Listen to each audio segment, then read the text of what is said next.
Hello friends, welcome to my YouTube channel Tera Mera maths. तो जो आज की वीडियो है वो उन सभी स्टूडेंट्स के लिए बहुत ही इम्पॉर्टेंट है जो कॉम्पिटिटिव एग्ज़ाम्स की तैयारी कर रहे हैं। ठीक है, जो भी मैंने क्वेश्चंस आज मैं मैथ्स के कुछ क्वेश्चन डिस्कस करूँगी, सारे क्वेश्चन प्रीवियस ईयर के क्वेश्चन हैं। चाहे आप तैयारी कर रहे हो जेबीटी के एग्ज़ाम की, टेट हो गया, एचपी पुलिस या any other state police exam, या हो गया फॉरेस्ट गार्ड का एग्ज़ाम हो गया, एसएससी का हो गया। क्वेश्चन मैंने रैंडमली पिक किए हैं हर एग्ज़ाम से। ठीक है, हर क्वेश्चन हम ट्रिकी वे से करेंगे, क्वेश्चन का बेसिक भी समझेंगे और ट्रिक भी समझेंगे। ठीक है, तो एक बात कहना चाहूँगी, पहले वीडियो पूरी देखें, तभी आपको बोलूँगी कुछ बेनिफिट होगा। एक दो क्वेश्चन देख के चले जाओगे, आई थिंक फिर तो पहला क्वेश्चन भी मत देखो।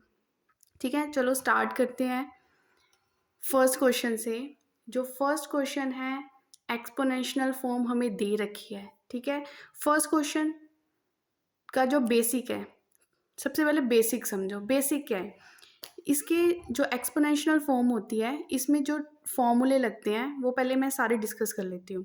देखो, कोई भी मेरे पास बेस क्या है, ए है। ठीक है, ध्यान से देखें, कोई भी बेस ए है, ए की कोई पावर रेज हो रखी है, a raise to the power m, और बीच में क्या है, मल्टीप्लाई का साइन है। दूसरा बेस भी ए है लेकिन उसकी पावर डिफरेंट है, उसकी पावर है एन। ठीक है, तो क्या फॉर्मूला लगेगा? दूसरा इस तरह से भी हो सकता है कि बेस ए है, पावर एन, बीच में डिवाइड का साइन हो, ये भी हो सकता है। मे बी इस तरह से हो कुछ कि ए की power m multiply by b की पावर एम, कुछ इस तरह से भी हो सकता है। ठीक है, तो जब भी ये क्वेश्चन आएगा, ये बेस होगा उसका, ये चीज़ समझनी है हमने। तो देखो, जब बेस बराबर है, बीच में मल्टीप्लाई का साइन है, देन क्या होता है कि पावर्स विल ऐड, पावर क्या हो जाएगी, ऐड हो जाएगी। ठीक है, बेस बराबर है, बीच में डिवाइड का साइन है, तो पावर क्या हो जाएगी, माइनस, उस टाइम माइनस में चली जाएगी। बेस डिफरेंट है लेकिन पावर्स क्या है, इक्वल है। ठीक है, जो इक्वल पावर है उसको तो पहले लिख लेते हैं बाहर ही, लेकिन जो डिफरेंट बेस है, बीच में मल्टीप्लाई का साइन है, उसको आपस में हमने क्या कर दिया, मल्टीप्लाई कर दिया।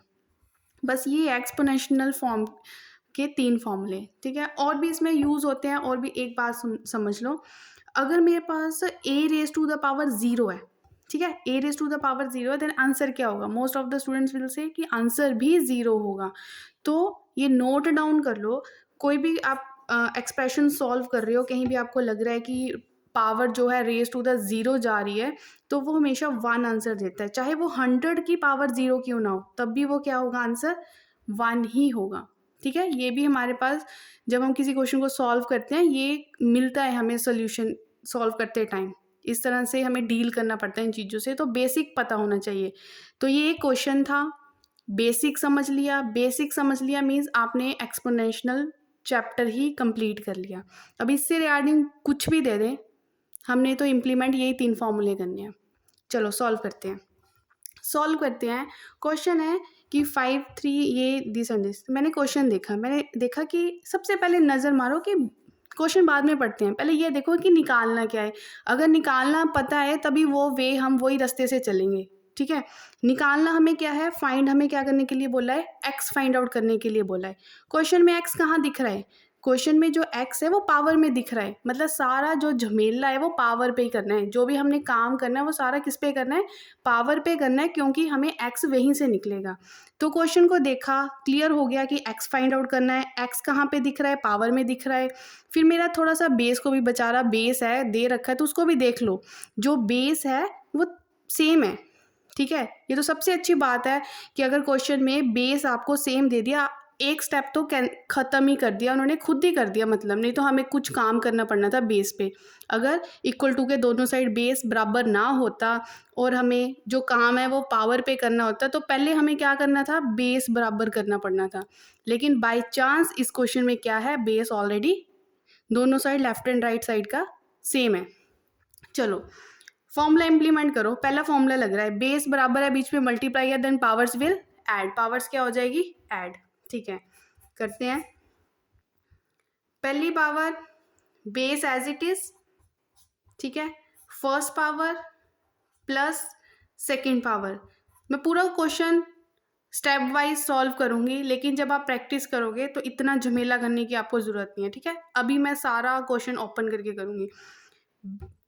बेस लिख दिया क्योंकि बेस सेम था, पावर्स विल ऐड, ठीक है, इज इक्वल टू 5/3 की पावर इधर क्या है 8x, ठीक है। जब बीच में इक्वल टू है, इधर भी समथिंग पावर, ठीक है, दोनों चीजें बेस बराबर है, बीच में इक्वल टू है, तो ऑब्वियस है कि पावर्स भी क्या होगी, इक्वल होगी। तो हमने पावर पे ही काम करना है, बेस भूल जाओ, ठीक है। -5 + -11 is equal to 8x, -16 is equal to 8x, ठीक है। तो यहाँ से कटे हो गया ये, तो x की वैल्यू मेरे पास क्या आ गई -2। तो ऑप्शन में है 2 -1 1 -2, तो इसका आंसर क्या हो गया -2। आई थिंक ये क्लियर हो गया होगा क्वेश्चन। नहीं हुआ तो कोई नहीं, बैक कर लो थोड़ी वीडियो, फिर से इस क्वेश्चन को देख लो। करते हैं हम सेकंड क्वेश्चन। अब पढ़ते हैं सेकंड क्वेश्चन। सेकंड क्वेश्चन में क्या बोला है, कहते वही क्या बोला है कि क्वेश्चन में देखना है कि फाइंड करने के लिए क्या बोला गया है। फाइंड करने के लिए कोई नंबर बोला है कि फाइंड नंबर, ठीक है, मतलब जो भी काम है वो नंबर निकालना है। कहते कोई नंबर है उसको मल्टीप्लाई किया 2, पहले नंबर ही नहीं पता कि क्या है, किसको मल्टीप्लाई 2 से करे। तो जो चीज़ नहीं पता, क्या चलता है मैथ में कि let suppose x y z कुछ भी ले लो, ठीक है। तो हमने सबसे पहले जो नंबर बोला था उसको क्या ले लिया, x ले लिया। कहते कोई नंबर है उसको हमने मल्टीप्लाई किया 2 से, जी कर दो, 2 से मल्टीप्लाई कर दिया। फिर क्या बोलते हैं कि अब उसमें 7 ऐड कर दो, चलो वो भी कर दिया, 7 भी ऐड कर दिया। कहते इतना सारा झमेला करने के बाद जो वो नंबर बनेगा वो क्या बनेगा 49। मतलब जो भी ये सॉल्व करके आपके पास आंसर आएगा वो इक्वल टू क्या होगा 49। तो ठीक है, इक्वल टू क्या कर दिया 49। बस इसको सॉल्व करना है, क्या है x × 2 2x + 7 is equal to 42, ठीक है। x वाली टर्म एक ही है, इसे इधर ही रहने दो, 7 उधर गया, माइनस हुआ, कितना बन गया, ये सॉरी 49 है, 49 - 7 42। तो x is equal to 21। Solve कर लो, x की वैल्यू कितनी आ गई 21। अगर पेपर में इस तरह के क्वेश्चन भी कोई गलत करके आता है तो इट मीन्स उसे पेपर भरने से पहले एक बार सोच लेना चाहिए, ठीक है। ये नहीं कि मेरा फ्रेंड भर रहा है तो मैंने भी भर दिया। ये क्वेश्चन तो मतलब सेकंड्स वाले हैं, ठीक है। ये कंपटीशन लेवल से थोड़े लो लेवल है ये क्वेश्चन, ठीक है। पहले लो लेवल वाले आने चाहिए तभी हम मतलब अपग्रेड क्वेश्चन कर पाएंगे, ठीक है। तो चलते हैं नेक्स्ट क्वेश्चन की तरफ, रीड करते हैं नेक्स्ट क्वेश्चन। रीड किया जी, टोटल मार्क्स निकालने हैं। कहते कोई राम है उसको 500 मार्क्स मिले, लेकिन कितने में से, टोटल मार्क्स तो हमसे पूछे, यहाँ पे नहीं पता कितने में से मिले, ठीक है। ऑप्शन दे रखी है, शायद इन्हीं में से कोई है। इफ़ इट परसेंटेज, लेकिन परसेंटेज बता दी कि उसकी 63% बनती है। अब आप बताओ कि टोटल कितना था, ठीक है। मतलब कुछ इस तरह से है कि जैसे हम मार्क्स लेते हैं तो हम नीचे क्या लिखते हैं कि टोटल मार्क्स की कितने में से पेपर है, यही लिखा जाता है। ऊपर क्या लिखते हैं मार्क्स ऑब्टेन्ड, जितने बंदे ने मार्क्स लिए, मार्क्स ऑब्टेन किए, वो हम ऊपर लिखते हैं, ठीक है। क्वेश्चन में लेकिन परसेंटेज दे दिया, ठीक है, परसेंटेज दे दिया, तो ये परसेंटेज का क्वेश्चन है। परसेंटेज कैसे निकालते हैं, how we find percentage, percent कैसे निकालते हैं, जितने बंदे ने मार्क्स लिए नीचे हम टोटल लिखते हैं, उसको मल्टीप्लाई क्या कर देते हैं 100% के साथ, उसको हम मल्टीप्लाई कर देते हैं, ऐसे निकलती है परसेंटेज, ठीक है। उसको तो यही काम करेंगे। तो क्या करेंगे, परसेंटेज दे रखी है, जो दे रखी है वो इक्वल टू के इस साइड लिख दो। कितने मार्क्स ऑब्टेन किए उसने 504, कितने में से हमें नहीं पता, हमें नहीं पता मतलब x को पता है, वो x ही है। तो ये मैंने इधर क्या लिखी परसेंटेज, तो ये उन्होंने परसेंटेज दे रखी है और एक परसेंटेज का फॉर्मूला हमें पता है वो हम लगा देते हैं। जो चीज़ मैथ्स में कहीं कहीं भी कोई चीज़ आपको गिवन दे रखी है, ठीक है, इसी क्वेश्चन की बात नहीं कर रही हूँ, बहुत क्वेश्चन हम आगे डिस्कस करेंगे। जो चीज़ आपको गिवन दे रखी है लेकिन आपको उसका फॉर्मूला पता है, तो स्टेप क्या बनता है, आपका फॉर्मूला इज इक्वल टू उनका दिया हुआ, दोनों इक्वेट कर दो, कुछ ना कुछ निकल के आएगा। तो 504 उसने मार्क्स लिए, टोटल x मान लिया, मल्टीप्लाई बाय 100%, ये हमने परसेंट का फॉर्मूला लगा दिया, ये उनकी परसेंटेज थी, ठीक है। सॉल्व कर लो जी, परसेंटेज का साइन यहाँ पे लगाना ज़रूरी नहीं है, ठीक है। तो यहाँ से आ गया 50400 इज इक्वल टू 63x, ठीक है। तो इसको कट करके देख लो। ये आप 7 के टेबल से भी कट कर सकते हो, डायरेक्ट 63 से भी आप इसको कट कर सकते हो। आप इसको कट करके देख ले कि कितना आंसर आ रहा है। तो ये 63 1, ये 63 8 सा, ठीक है। तो x कितना निकल गया 800।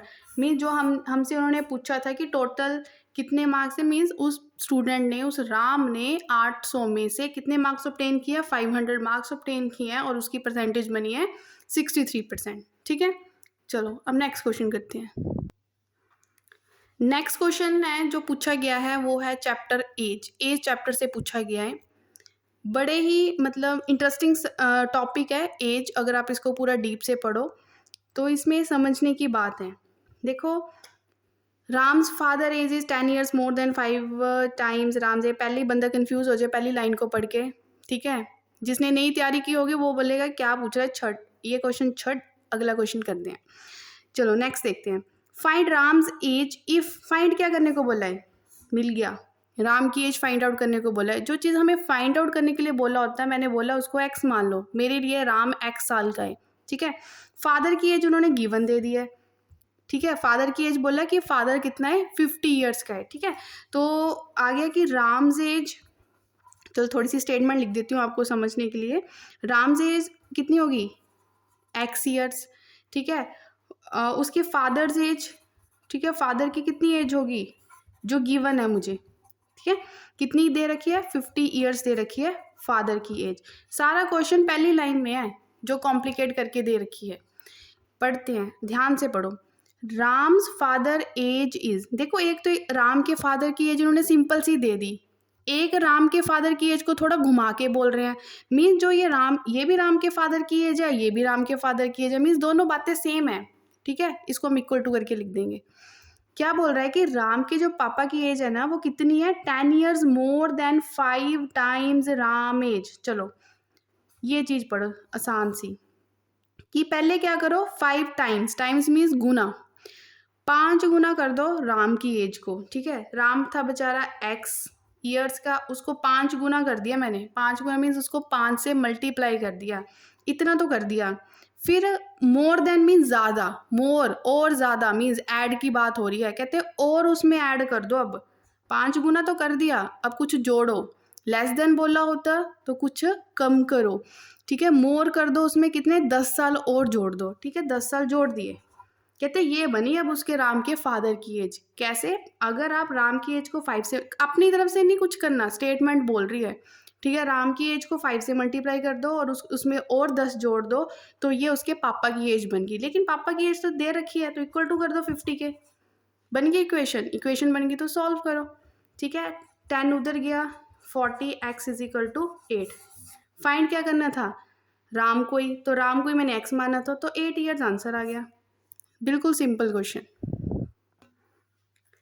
चलो करते हैं नेक्स्ट क्वेश्चन। जितना छोटा क्वेश्चन अगर ना समझो तो पढ़ने में उतना ही कंफ्यूजिंग लगेगा, ठीक है। कहते हैं दो डिफरेंस दे रखा है, 2% का difference, the difference between 70% and 55% of a number is 72। मुझे नहीं समझ आ रहा क्या बोल रहे हैं, द नंबर इज, इतना पता है कि कुछ नंबर फाइंड आउट करने के लिए बोल रहे हैं। तो इसका बेस्ट वे होता है निकालने के लिए, क्या बेस्ट वे है, डिफरेंस की बात हो रही है, सम बोलते हैं तो ऐड करते हैं, डिफरेंस बोलते हैं तो माइनस करते हैं। ये 2% का डिफरेंस, देखो डिफरेंस कर लो, 70% माइनस 55%, इनका कुछ डिफरेंस मुझे दे रखा है, कितना दे रखा है, 72 दे रखा है, ठीक है। 70 और 55 थोड़ा ट्रिक से कर रहे हैं हम इसको। 70 इसका माइनस किया, कितना बना 15%, मतलब 15% तो किसके बराबर आ रहा है, 72 के बराबर। हमें नंबर फाइंड आउट करना, मतलब पूरा नंबर कितना है, पूरा नंबर मीन्स 100% पूछ रहे हैं कि 100% बताओ जी कितना है। 15% तो क्लियर हो गया, उसके बाद निकालते हैं 1%, 1% हो गया 72/15। 1% जब हो जाता है उसके बाद हमेशा नेक्स्ट स्टेप होता है जो फाइंड आउट करना है। फाइंड आउट क्या करना है, 100%, ठीक है। तो कर दो 72/15 मल्टीप्लाई बाय 100।